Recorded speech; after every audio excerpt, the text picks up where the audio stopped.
Assalamu alaikum, I'm Aisha and you're watching Samaa News. Here are today's headlines.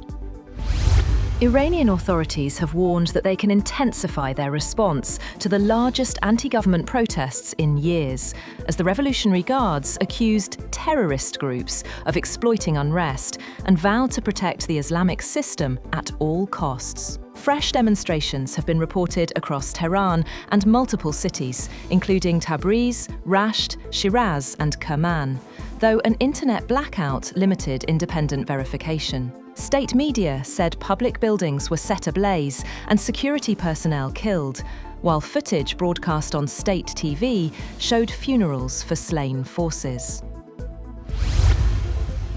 Iran has warned the United States that it will retaliate against any attack. Iran's parliament speaker, Mohammad Baqer Qalibaf, said Tehran would strike back against Israel and U.S. military bases in the region if Washington launches any military action. The warning comes as Israel remains on high alert amid concerns of a possible U.S. intervention linked to ongoing nationwide protests in Iran.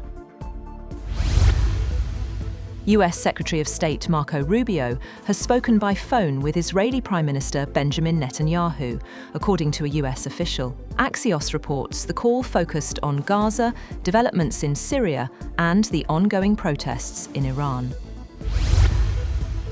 Israel has been placed on high alert amid concerns over a possible U.S. intervention in Iran. According to Israeli sources, the alert comes as Iranian authorities face their largest anti-government protests in years.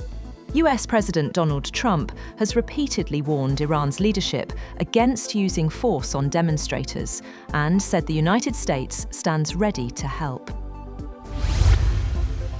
The final Kurdish-led Syrian Democratic Forces fighters have withdrawn from the city of Aleppo under a ceasefire agreement, ending a Kurdish military presence in parts of the city held since Syria's war erupted in 2011. SDF commander Mazloum Abdi said the withdrawal followed an internationally mediated deal that secured a ceasefire and the evacuation of civilians and fighters from the Ashrafiyah and Sheikh Maqsood neighborhoods to northern and eastern Syria. Greenland's parliament is moving up a key meeting to discuss how to respond to US threats regarding the Arctic island. In a joint statement, leaders of all 5 political parties in the Greenlandic Assembly said the meeting would be brought forward to address the situation. US President Donald Trump has said the United States must own Greenland, arguing it is necessary to prevent Russia or China from gaining control of the strategically located, resource-rich territory. Greenland is an autonomous region within the Kingdom of Denmark. US President Donald Trump has met with executives from some of the world's largest oil companies at the White House to discuss Venezuela, saying he wants them to invest $100 billion in the country to vastly expand its production.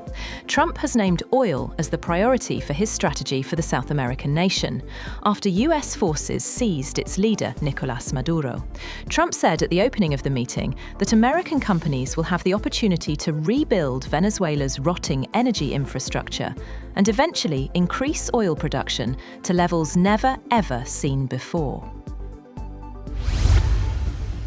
US President Donald Trump is calling for a 1-year cap on credit card interest rates at 10%. Trump said the cap would take effect starting January 20th, though he did not explain how the measure would be implemented or how companies would be required to comply. Trump had made a similar pledge during the 2024 election campaign, which he went on to win. At the time, analysts said such a move would likely require approval from Congress. Turkey is pushing to join a mutual defense agreement between Saudi Arabia and Pakistan, a move that could significantly alter security dynamics across the Middle East and South Asia. According to Bloomberg, Turkey is seeking entry into the defense pact signed last September between Saudi Arabia and Pakistan. The discussions have reached an advanced stage, and a deal is considered very likely. The agreement states that any aggression against one member would be treated as an attack on all, closely mirroring NATO's Article 5, of which Turkey is a member. That's all for now. For more updates, visit www.samaa.tv. Thank you for watching Samaa News.